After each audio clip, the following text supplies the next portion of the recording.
उजळले भाग्य आता अवघीची नाही वाढली.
वारली उजळले भाग्य आता अवघी चिंता वारली संत दर्शनी हा लाभ पद्मनाभ जोडीला विठ्ठल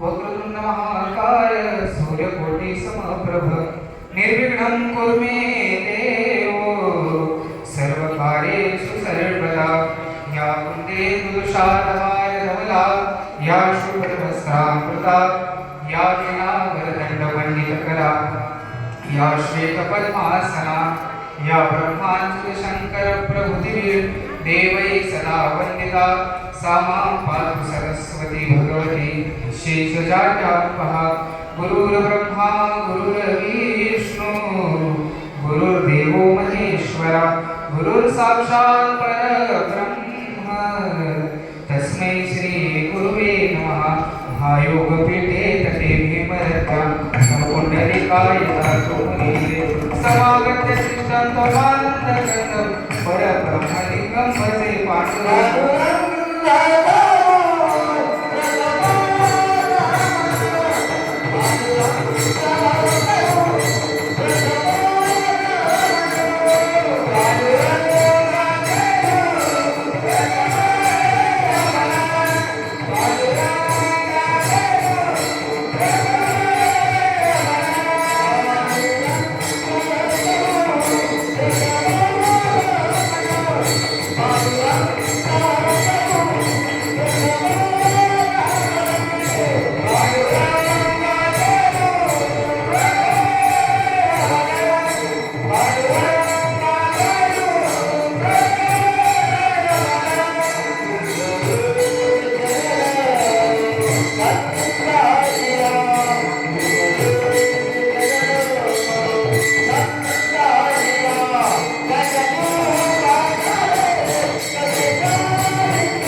बाबाजी सद्गुरु दास कृपा जयांचे केली स्मरण जे होय सकळ विद्येचे अधिकरण ते जीवन श्री चरण श्री गुरूंचे नमस्कार मी आता ओम नमो ज्ञानेश्वरा ओम नमो ज्ञानेश्वरा ओम नमो ज्ञानेश्वरा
ओम नमो ज्ञानेश्वरा तुमचा अनुग्रह लाभून पावन झालो चराचरी विठ्ठल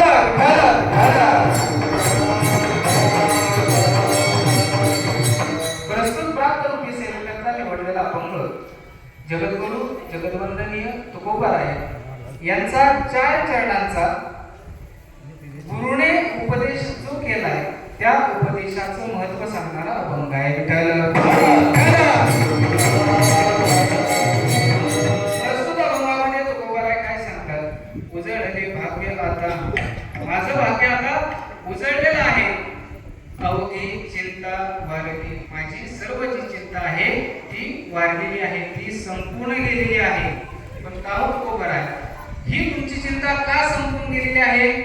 तर मला संतांचा सहवास लाभलेला आहे, मला पद्मनाभ जोडला गेलेला आहे. संतांचा सहवास आणि देवाचा सहवास हा लाभल्यामुळं माझ्या आयुष्यातल्या सर्व चिंता संपून गेलेल्या आहेत. तुकोबाराय, हे सर्व मान्य आहे, तुम्हाला संत भेटतायत, तुम्हाला देव भेटले, पण त्यांना तुम्ही ठेवता ना कुठं?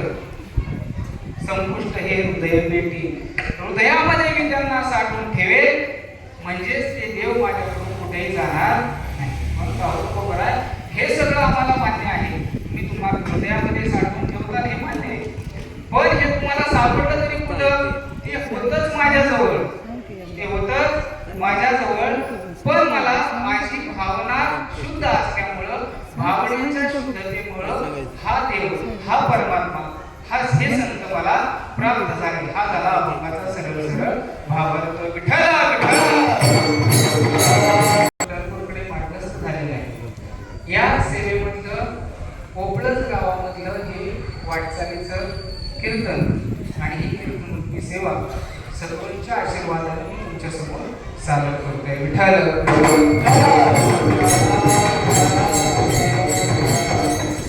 मनुष्याच्या जीवनामध्ये वाटचालीचं कीर्तन असल्यामुळे अगदी 1 तासाचा वेळ असतो, त्यामुळे थोडं स्पीड मध्ये चाललं. मनुष्याच्या जीवनामध्ये 2 दिवस महत्वाचे मानले जातात. ते मनुष्याच्या जीवनामध्ये असतील, ते संतांच्या जीवनामध्ये असतील, ते देवतांच्या जीवनामध्ये असतील. कोणते दिवस महत्वाचे मानले जातात? मनुष्याचा जर विचार केला तर येण्याचा आणि जाण्याचा. येण्याचा दिवस, मनुष्यांचा येण्याचा दिवस, त्याला काय म्हणतात? वाढदिवस. आता हल्ली फार त्याचं प्रमाण वाढले, अगदी कुठेही वाढदिवस साजरे केले जातात. त्यामुळे शासनाला जी.आर. काढावा लागला की कुठल्याही प्रकारच्या शासकीय कार्यालयामध्ये वाढदिवस साजरे करू नका. येण्याचा दिवस म्हणजे वाढदिवस आणि जाण्याचा दिवस आपण तो साजरा नंतर करतात, त्याचं नाव आहे वर्ष श्राद्ध. वर्ष श्राद्ध आणि वाढदिवस ही माणसाच्या जीवनामध्ये महत्वाचे दिवस आहेत. देवांचा जर विचार केला तर देवांचा विचार केला असता देवांचा महत्वाचा दिवस कोणता असतो? तर येण्याचा, म्हणजेच जयंती. उदाहरणार्थ हनुमान जयंती. चला, संतांचा जर आपण विचार केला तर संतांच्या जीवनातला महत्वाचा दिवस म्हणजे जाण्याचा दिवस. उदाहरणार्थ संत श्रेष्ठ सद्गुरू लिंगराज महाराजांची पुण्यतिथी, त्याला पुण्यतिथी म्हणतात. आपले जे साजरे केले जातात त्याला वाढदिवस किंवा वर्ष श्राद्ध म्हणतात. देवतांचं साजरे केलं जातं त्याला जयंती म्हणतात, आणि संतांचं जे साजरं केलं जातं त्याला पुण्यतिथी म्हणतात. विठ्ठल मग तुकोबारायांच्या जीवनामध्ये असे काही महत्वाचे दिवस आहेत.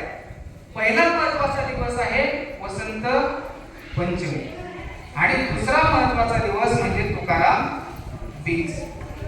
पण तुकाराम महाराजांचं जीवन एवढ्यावरच थांबत नाही. तुकाराम महाराजांच्या जीवनामध्ये तिसराही दिवस महत्वाचा मानला जातो. कोणता? माघ शुद्ध दशमी, पाहुणी गुरुवार, गेला मुक्का म्हणे, म्हणजेच हा तिसराही दिवस, ज्या दिवशी सद्गुरूंनी त्यांच्या गुरूंनी त्यांना उपदेश केला, तो दिवस महत्वाचा तुकोबारायांच्या जीवनामध्ये मानला जातो.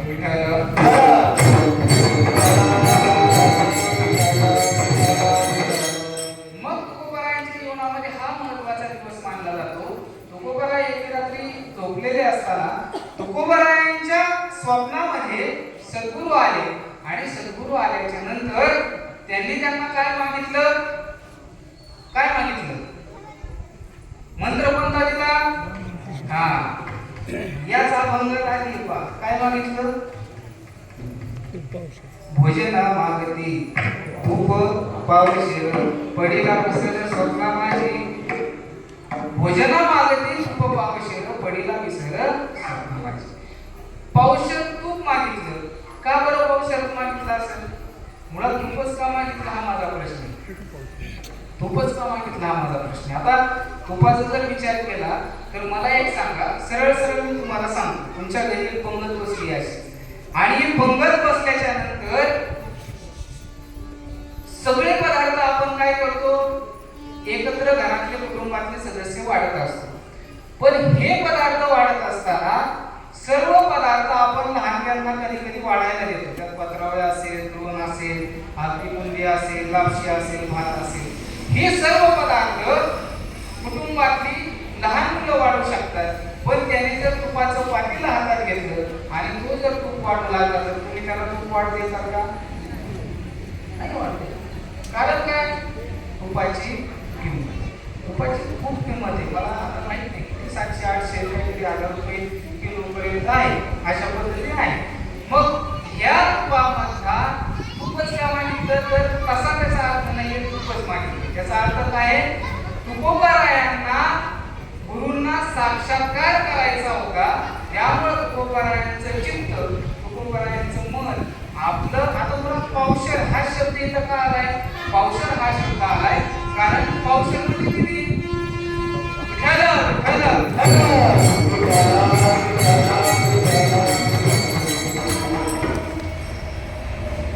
मगाशी आणि रेल्वे आली, रेल्वेला आवाज आला, मला वाटतं की शंख पण फुगायला लागले. इकडे तिकडे पाहायला लागलो, पण ते शंख नव्हता, रेल्वे की आपल्या जवळून झाली.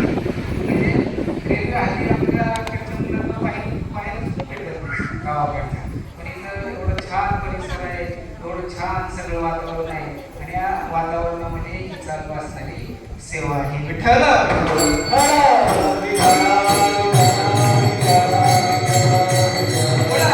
आपण तुपाचा जर विचार केला तर मी मगाशी सांगत होतो तुपाची किंमत. त्या तूप वाढण्यासाठी मुळात जो चमचा घेतला जातो का नाही, चमचा, तो कसा असतो? खोलगट असतो की पसरट असतो? शाबास, पसरट असतो. कारण त्याला खोलगट चमचा आपण ठेवत नाही. कालवण वाढण्यासाठी, भाजी वाढण्यासाठी आपण खोलगट चमचा वापरतो, पण तूप वाढण्यासाठी मात्र खोलगट चमचा वापरत नाही. आणि चमच्याचे अनेक प्रकार आहेत पहा. भाजी वाढण्यासाठी वेगळा चमचा असतो नाही का, कुठं हे वाढण्यासाठी आपलं काय, बासुंदी वाढण्यासाठी वेगळा चमचा असतो, तूप वाढण्यासाठी वेगळा चमचा असतो, आणि एक चमचा असतो तो सगळ्यांना हसले म्हणजे समजले. विठ्ठला तुम्हाला एक सांगता, सरळ सरळ एक सांगता तुम्हाला. आपण लहान मुलांना जेव्हा आईस्क्रीम देतो, बरोबर आहे की नाही, लहान मुलांना आपण जेव्हा आईस्क्रीम देतो ते आईस्क्रीम खातं आणि तो चमचा काय करतं, ठेवतं का फेकून देतं? हा, म्हणून लक्षात ठेवा, चमच्याचा उपयोग झाल्यानंतर त्याला कधीही ठेवायचं नसतं, त्याला काय करायचं असतं, टाकून द्यायचा असतं. हा चमच्याचा दोष आहे, आलं का लक्षात? त्याच्या पुढे जाऊन सांगतो, चला मी तुम्हाला विठ्ठला विठ्ठला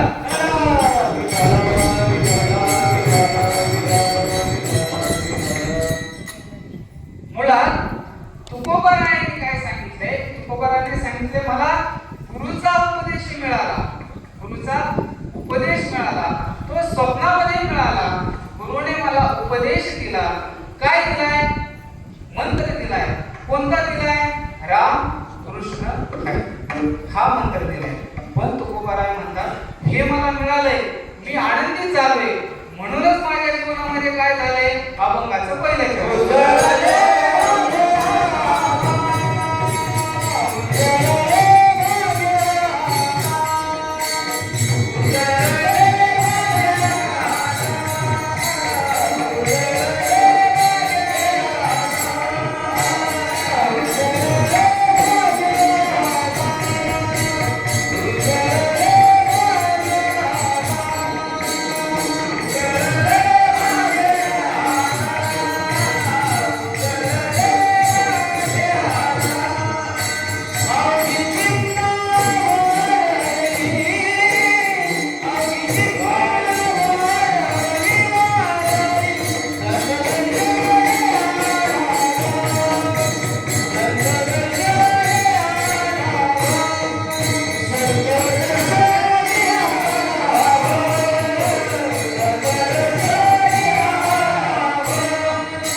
वारली उजळले भाग्य आता.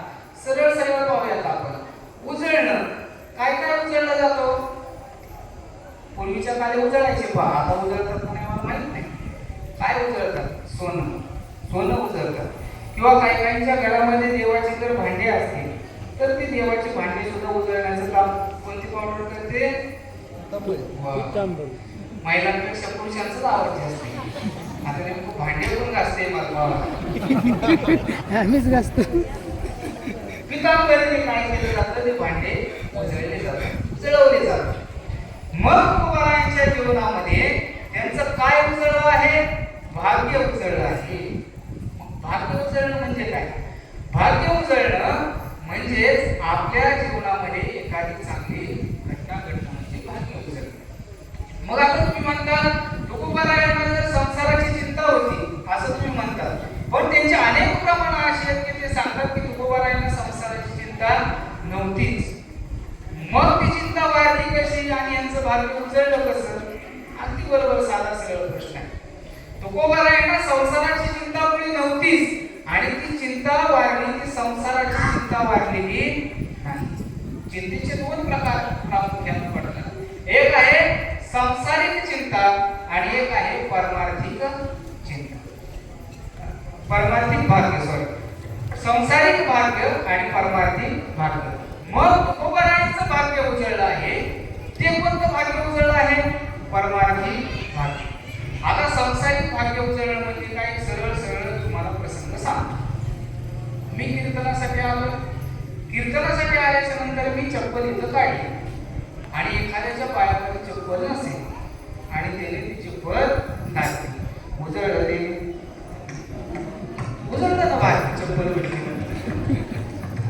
तुम्ही जर घरी गेल्याच्या नंतर तुम्हाला पैशाचा बंडल दिसला समजा, पांडुरंगाची कृपा झाली, स्वारी करून करून तुम्ही फार थकलेले असतात म्हणून पांडुरंगाची कृपा झालीच तर उजळले.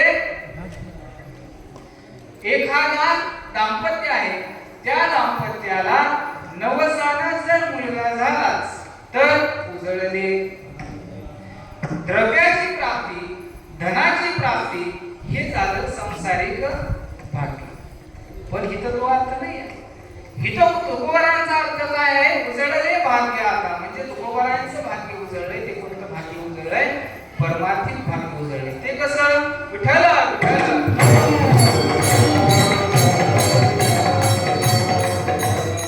तीन प्रकारे भाग्य उजळलं जातं. परमार्थिक भाग्य तीन प्रकारे उजळलं जातं. त्यातला पहिला प्रकार आहे देवांचा सहवास किंवा देव मिळणं. हे झालं परमार्थिक भाग्य उजळणं. एक.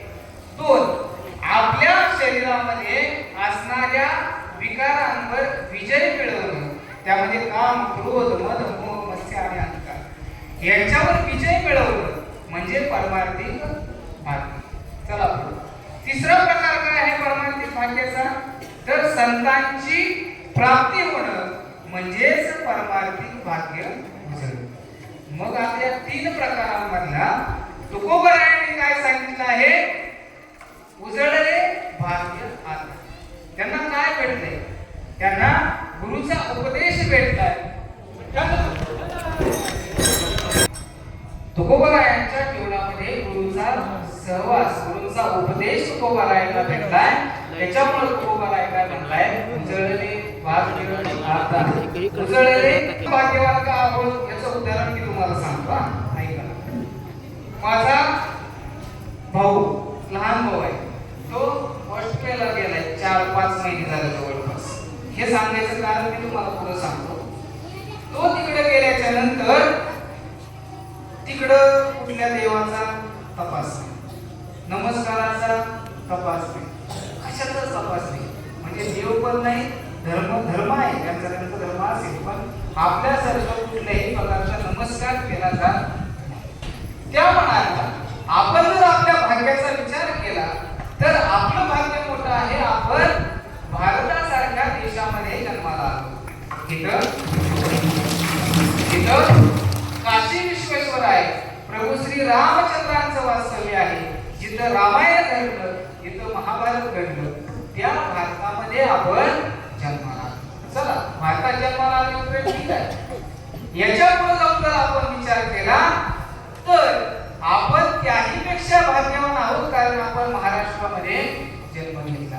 ज्या महाराष्ट्रामध्ये ज्ञानोबा आहे, तुकोबा आहे, एकनाथ महाराज या संतांची परंपरा आहे, ज्या महाराष्ट्रामध्ये सर्व अनाथांचा देव पांडुरंग परमात्मा आहे, याकरिता आपण खऱ्या अर्थानं भाग्यवान आहोत. चला पुढे.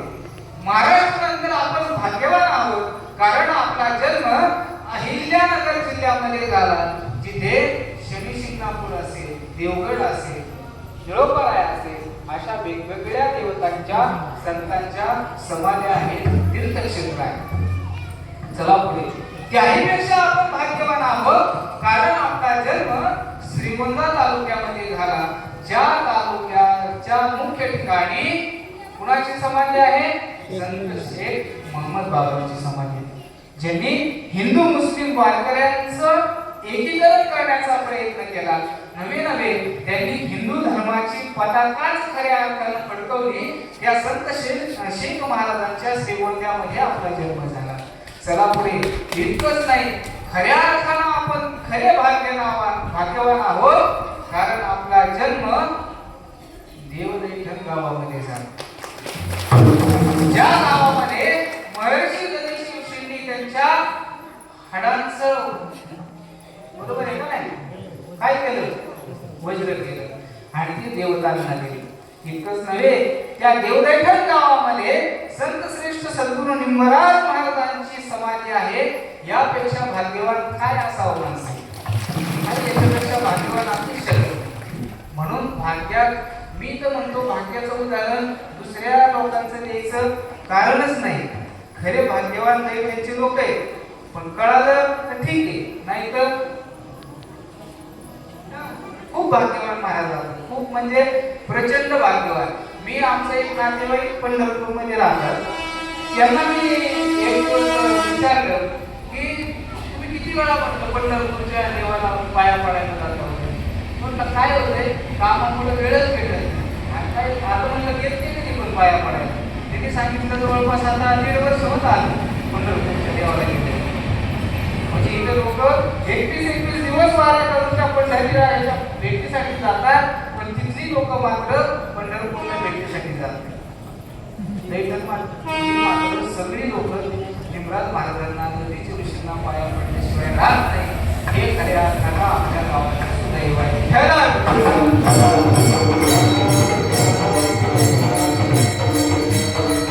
मग तुकोबारायांचं भाग्य उजळलेलं आहे. हे भाग्य उजळल्यानंतर तुकोबाराय काय म्हणतायत? उजळले भाग्य आता. आता हा शब्द इथं महत्वाचा आहे. उजळले कळालं, भाग्य कळालं, आता हा शब्द असा आहे. पूर्वार्ध आणि उत्तरार्ध याच्या मधला शब्द म्हणजे आता. भूतकाळ आणि भविष्यकाळ यांच्या मधला काळ कोणता आहे? आता मुलं असतील तर सांगितलं असेल, पण ठीक आहे, वर्तमान काळ. त्या वर्तमान काळासाठी आता हा शब्द वापरला जातो. कितीतरी सुंदर सुंदर आता विश्वात्मक आता कोठे धावे मन तुझे चरण देखे. किती सुंदर प्रमाण आहे आतावर. आणि सगळ्यात सोपं प्रमाण जाऊ द्या, प्रमाण समजायला अवघड वाटत असतील है ना, ओव्या समजायला अवघड वाटत असतील, सोपं उदाहरण देतो रोजच्या जीवनातील. रोजचं म्हणतोय मी. नवरा बायकोचं जोरदार भांडण चालू आहे. काय चालू आहे? जोरदार भांडण चालू आहे. त्या नवऱ्यानं बडबड बडबड बडबड बडबड भरपूर बडबड करावी आणि बडबड करून झाल्यानंतर त्या पत्नीनं म्हणावं आता बस, आता बस झालं, ते भरपूर झालं, आता बस. हा आता या शब्दाचा सरळ सरळ अर्थ. ह्याच्यापेक्षा वेगळा अर्थ सांगायची मला वाटत नाही गरज आहे.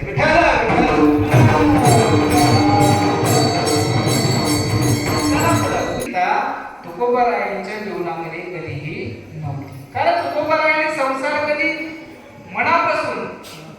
मनापासून केलाय का? केलाय. संसारही केलाय, पण संसार काय केलाय? परमार्थ केले. म्हणून तुकोबारायांना चिंता काय होती? तुकोबारायांना चिंता एका सरळ सोप्या भाषेत सांगू का? विठाला विठाला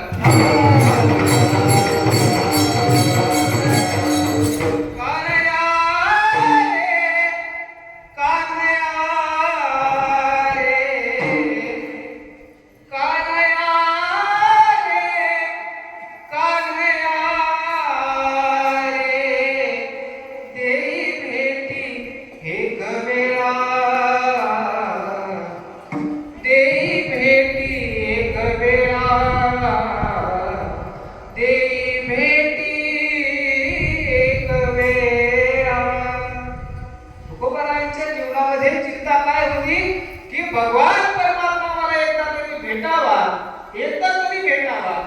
ही तुकोबारायांच्या जीवनामध्ये चिंता होती. आणि त्यांची चिंता दूर करण्याचं काम कोणी केलं तर बाबाजी सद्गुरू त्यांच्या गुरूंनी ते काम केलं.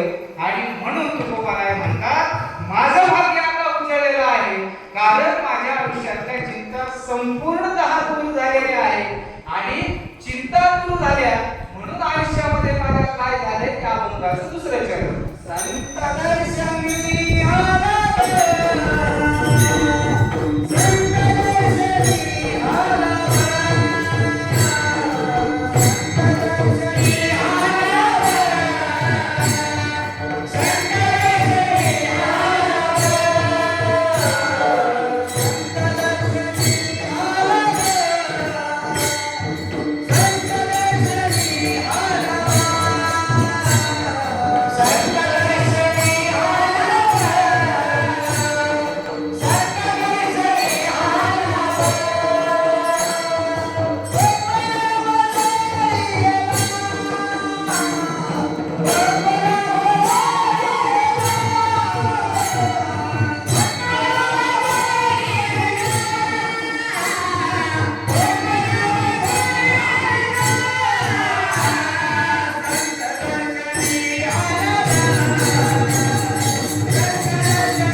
संतांचं दर्शन झालंय, गुरूंचं दर्शन झालं आहे, भगवंताचं दर्शन झालं आहे.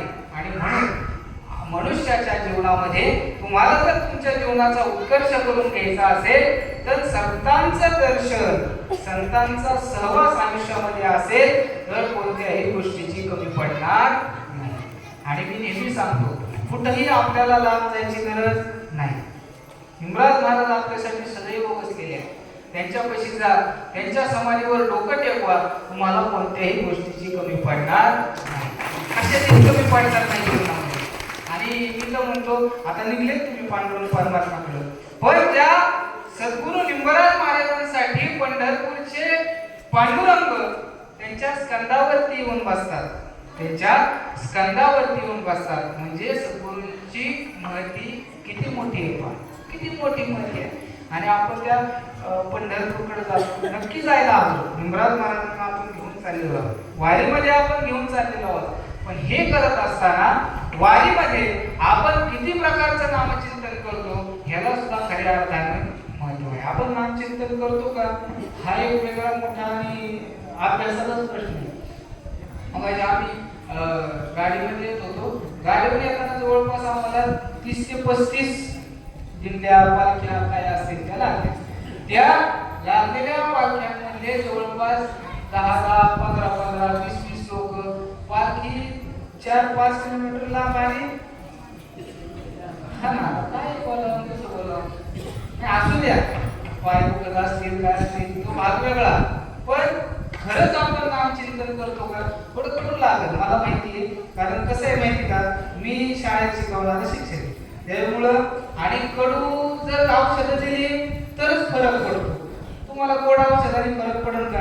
नाही फरक पडणार. आणि म्हणून मुलांना जर मी सरळ सरळ सांगितलं की बाळा अरे हा बेचा पाढा असा पाठ करायचा असतो, जर तू शिस्त बिघडवलीस तर तुला मी चॉकलेट देईन असं म्हणल्यावर ते राहील का नाही? ते माझ्या डोक्यावर बसेल आणि बसलेच हल्लीची मुलं डोक्यावर. तुम्हाला महाराजांच्या समक्ष सांगतो, त्या 5वीच्या मुलाला आपण जर पहिली दुसरीच्या मुलाला सांगायला गेलो ना की बाबा अभ्यास कर, अभ्यास केला नाही तर नापास होशील, ते सरळ सांगतात सर तुम्ही मला नापास करूच शकत नाही.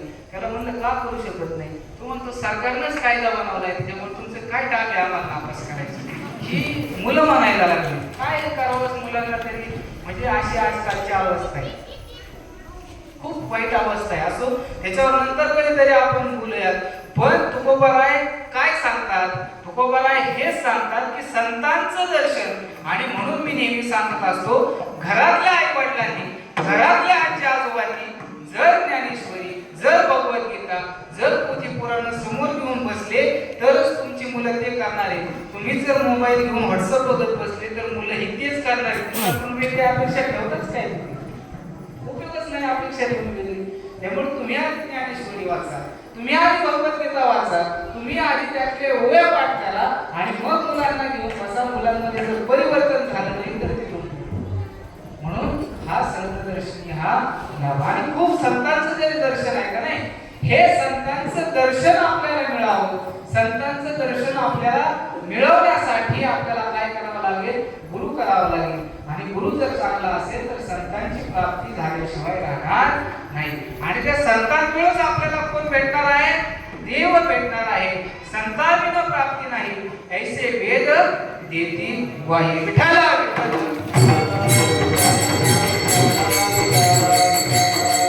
आणि दर्शन नेहमी हात जोडून करावं. मी त्या आपल्या मंदिरापाशी जेव्हा बसलेलो असतो ना तेव्हा एक साधं निरीक्षण सांगतो तुम्हाला.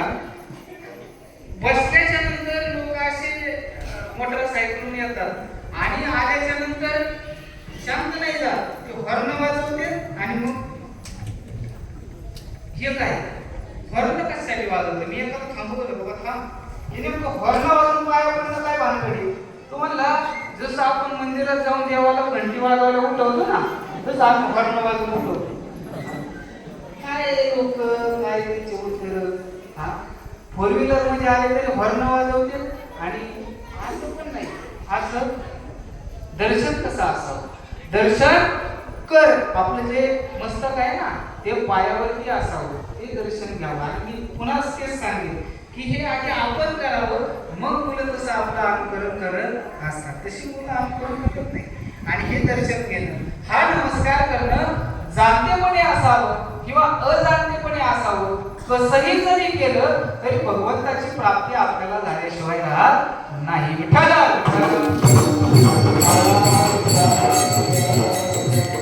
देवाच्यामध्ये ज्ञानोबा आपल्या भावंडांसह चाललेले होते. आणि भावंडांसह चाललेले असताना त्या ठिकाणी सच्चिदानंद बाबांची प्रेम यात्रा चालू होती. मी अजाणतेपणे घेतलेलं दर्शन आणि त्याचे फायदा सांगतोय. तेवढं सांगणाऱ्याने आपली 15-20 मिनिटात आपली सेवा थांबवणार. मला माहिती आहे तुम्ही सर्वजण जमलेले आहात.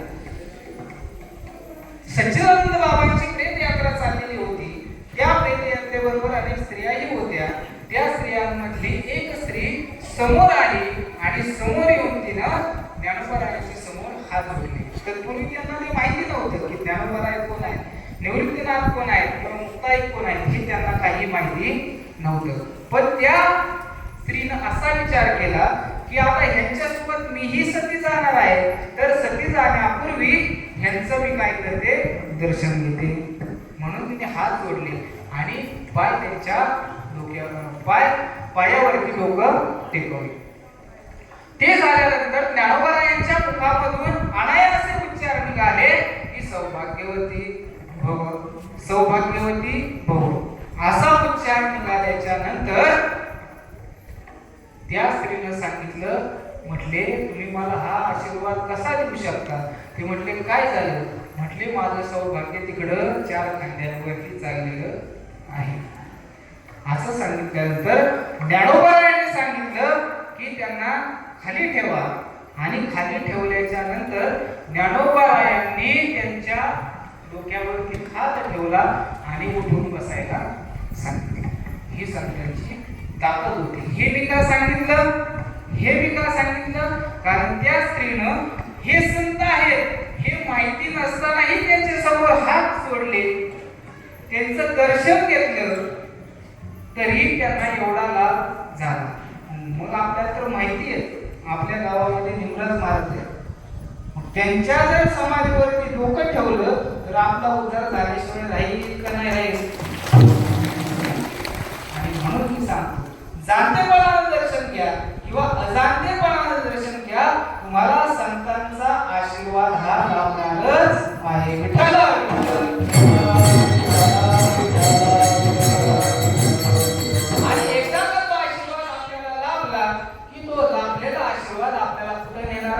पंढरपूरला नेणार आहे. पंढरपूरला म्हणजे कुठं? त्या भगवंताकडे नेणार आहे. म्हणून त्या भगवंताकडे जायचं असेल तर संतांना आपल्यास करून घ्या. ते कुठल्याही मार्गाने करा. संतांच्या समागमात कसंही जा. अगदी कुत्रा होऊन जाण्याची वेळ आली तरी जा. संत समागम एखादी एवढी व्हावे त्यांच्याद्वारे स्वामी. अगदी कुत्रा म्हणून जाण्याची वेळ झाली तरी त्यांच्या सानिध्यात जा. तुमचा उद्धार झाल्याशिवाय राहणार नाही. तेच संत आपल्याला काय करतात? पंढरपूरच्या विठोबाचं दर्शन घडवतात, पंढरपूरच्या परमात्म्याचं दर्शन घडवतात. आणि ज्याला खरंच पंढरपूरच्या परमात्म्याचं दर्शन हवं असेल त्याला जाता जाता संतांची सेवा भरपूर करावी. आणि काय मोठं महात्मा आहे बा पंढरपूरचे, खूप महात्मा आहे. इकडे काय त्याचं सुंदर वर्णन केलेलं आहे. पण उदंड पाहिले उदंड ऐकले, उदंड पाहिले उदंड ऐकले, उदंड वर्णिले क्षेत्र महिमे महिमे, उदंड वर्णिले क्षेत्र महिमे. ऐसे चंद्रभागा ऐसे भीमा तीर, ऐसे चंद्रभागा ऐसे भीमा तीर. ऐसा नामघोष सांगा कोठे, ऐसा नामघोष सांगा कोठे. उदंड पाहिले उदंड पाहिले उदंड ऐकले, उदंड वर्णिले क्षेत्र महिमे महिमे, उदंड वर्णिले क्षेत्र महिमे. आणि शेवटची जरा इतकं सुंदर आहे पहा. तुका म्हणे आम्हा अनाथा कारणे, तुका म्हणे आम्हा अनाथा कारणे. पंढरी निर्माण केली देवे, पंढरी निर्माण केली देवे. उदंड पाहिले उदंड पाहिले उदंड ऐकले, उदंड वर्णिले क्षेत्र महिमे महिमे, उदंड वर्णिले क्षेत्र महिमे. तुका म्हणे आम्हा अनाथा कारणे पंढरी निर्माण केली देवी. आमच्या अनाथांसाठी त्या पंढरीच्या परमात्म्याची पंढरी निर्माण केलेली आहे. कोणासाठी? तुम्हा आम्हा अनाथांसाठी. म्हणून त्या पंढरीच्या परमात्म्याला भेटायचं असेल तर तुम्हाला संतांची सेवा करावी. आणि तळमळ असायला लागतं पहा, तळमळ. त्याशिवाय काही होत नाही. मनात तळमळच नाही तर ती भेटणार कसं? ती आस लागली पाहिजे. तुकोबारायांना ज्याप्रमाणे गुरूंच्या भेटीची आस लागली होती, तुकोबारायांना ज्याप्रमाणे भगवंताच्या भेटीची आस लागली होती, तशीच आस आपल्याला लागली पाहिजे. आजपर्यंतची वारी नव्हत्या, इथून पुढच्या वारी आपल्याला कशी आस लागली पाहिजे? भेटी लागली जीवा लागली से आस, भेटी लागली जीवा लागली से आस. रात्रंदिवस वाट तुझी भेटीला जीवा लागलीसे आस. ही आस लागली पाहिजे कुणाला भेटीची? पंढरपूरच्या परमात्म्याला भेटीची आस लागली पाहिजे, तरच आपली वारी सफल झाली असं म्हणता येईल. आणि म्हणून तुकोबाराय सांगतात की हा संतांचा सहवास मला लाभलाय, मला देव भेटलाय. मग आता हा भेटलेला देव ठेवायचा कुठे? अभंगाचा तिसरा चरण. संपुष्ट हे हृदय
हृदयामध्ये ठेवणार आहे. त्यांना जर मी माझ्या शेजारी बसवलं तर ते निघून जाते. देवाची भक्ताच्या शरीरामध्ये राहण्याची सर्वात आवडीची जागा कोणती असेल तर हृदय. हनुमंतरायाच्या हृदयामध्ये भगवान होते की नाही? सावता महाराजांच्या हृदयामध्ये भगवान होते, म्हणून सावता महाराजांनी भगवंताला दाखवलं, म्हणून हनुमंतरायाने भगवंताला दाखवलं. किती सुंदर वर्णन आहे. पंढरीच्या परमात्म्याला सुद्धा कुठं कुठून ठेवलं होतं? साधना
पंढरीचा शोध. त्या पांडुरंग परमात्माचा एकदा आपल्याला भेटला तर त्याला कुठे आपल्याला ठेवायचे? हृदयामध्ये ठेवायचे. तुम्हाला सुख पाहिजे असेल तर पंढरपूरला जा, सुख पाहिजे असेल तर संतांच्या सानिध्यात पंढरपूरला जा. तिथे सुखाचं काय आहे? आदर आहे. पंढरीसी जारे आल्यानो संसारा, दिनांचा सोयरा पांडुरंग, दिनांचा सोयरा पांडुरंग, वाट पाहे उभा भेटीची आवडी, वाट पाहे उभा भेटीची आवडी. भगवान पांडुरंग तुमच्यासाठी उभा आहे, विटेवरती उभा आहे. जा, भेटल्यानंतर त्याला आपल्या हृदयामध्ये साठवून ठेवा. तो तुम्हाला भेटणारच आहे, कारण तो तुमच्याकडेच आहे. अभंगाचं शेवटचं चरण. तुका म्हणे होता देवा,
भक्तीचा भुकेला आहे. तुम्ही जर भाव शुद्ध असेल, भक्ती शुद्ध असेल, तर तो भगवान परमात्मा तुम्हाला भेटल्याशिवाय राहणार नाही आणि राहतच नाही, 100% राहत नाही. म्हणून शुद्ध भावनेनं, शुद्ध नामचिंतनानं तुम्ही जर सद्गुरूंना शरण केली तर तुमच्यावर कृपा झाल्याशिवाय राहणार नाही. निमराज महाराजांवर किती कृपा झाली, भरपूर कृपा झाली. त्यांना गणपतीनं तांबूल दिला, देवीनं दूध पाजावं, इतकी आमची सद्गुरू निमराज महाराजांची ताकद होती, इतकी क्षमता होती. मी मगाशी सांगितलं, प्रत्यक्ष पांडुरंग परमात्म्याला संतावरती म्हणून उभं राहावं लागलं, ही आमच्या सद्गुरू निमराज महाराजांची ताकद आहे.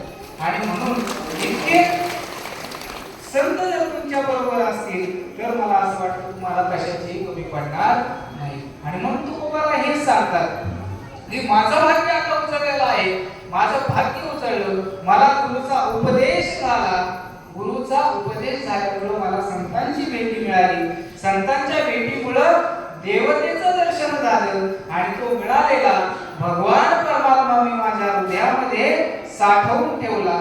तो साठवण्यापूर्वी माझ्याकडेच होता, म्हणून मी त्याला साठवून ठेवलं. आणि म्हणून सर्वांनी त्याचप्रमाणे भगवंताला शरण जावं, संतांना शरण जावं, त्यासाठी गुरुला शरण जावं. विठ्ठल विठ्ठल.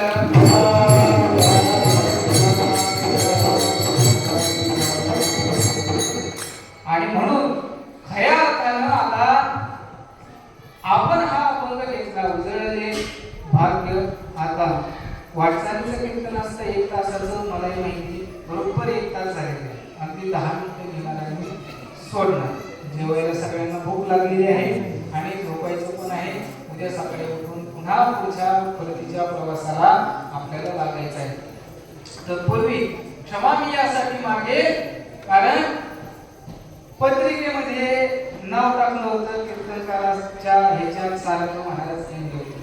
मी आधीही संचालकांना सांगितलं होतं, माझ्या शाळेच्या व्यस्ततेमुळे काय होतं, शाळेवर मी असतो, शाळेवर शिकवतो आणि ती शाळा अनुदानित नाही, विनाअनुदानित शाळेवर मी शिकवतो. आणि त्या शाळेमध्ये रजा घेणं अवघड गोष्ट असते, रजा शिकवतो मिळत नाही. आणि त्यातही महत्वाचं म्हणजे जसा पाऊस पडल्यावर किंवा पावसाच्या आधी पेरणी आपल्याला करावी लागते का नाही, तशी शाळा सुरू होण्याच्या आधी तयारी करावी लागते. पेरणी नाही, तयारी करावी लागते. आणि ती तयारी असल्यामुळं आणि शाळेमध्ये ज्ञान प्रबोधनी गुरुकुल पुण्याची जी संस्था आहे, त्या संस्थेचा काही पाठ, आध्यात्मिक पाठ, संस्कारी पाठ माझ्याकडे असल्यामुळं मला यावर्षी संस्थेनं जास्त म्हणण्यापेक्षा सुट्टीच दिली नाही. त्याच्यामुळे मी या वारीमध्ये सहभागी होऊ शकलो नाही. त्याबद्दल सर्वांची मनापासून क्षमा मागतो. पण हे मात्र नक्कीच सांगतो, संस्थेने मी रजेचा अर्ज दिला होता. संस्थेने सांगितले हरकत नाही, ह्या वर्षी नका देऊ, पण पुढच्या वर्षी तुम्हाला 21 दिवसाची रजा मी आजच देऊन ठेवतो. मुलं काळजी करायचं कारण नाही. पूर्ण 21 दिवस आपली पूर्ण पालखी दैठणून निघेपासून ते पुन्हा दैठणला सोडेपर्यंत तुमच्याबरोबर संतगुरू निंबाळकर महाराजांच्या कृपा आशीर्वाद असतील तर नक्की सोबत असेल, एवढं या ठिकाणी सांगतो. पुन्हा एकदा क्षमा मागतो. आणि हा अभंग खऱ्या अर्थानं जो आपण घेतला, हे उजळलं भाग्य. आता का भाग्य उजळलं? विठ्ठल विठ्ठल.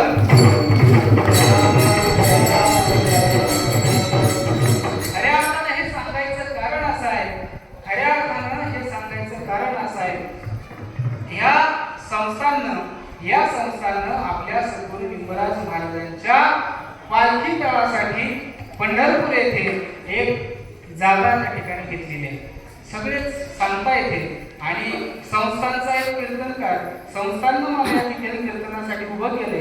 हरिभक्तपरायण माझे मार्गदर्शक चंद्रकांत महाराज दंडवते यांच्याशी, त्याचप्रमाणे काल रात्री सचिनदादा दंडवते यांच्याशी ज्याप्रमाणे चर्चा झाली, त्याप्रमाणे संस्थांनी हा जो काही ग्रामपंचायत देवदैठणच्या आणि समस्त ग्रामस्थ देवदैठण यांच्या सहकार्याने पंढरपूर येथे संतपीठ हा जो काही भाग आहे, त्या संतपीठाच्या आसपास आपली 5 गुंठे जागा घेतलेली आहे.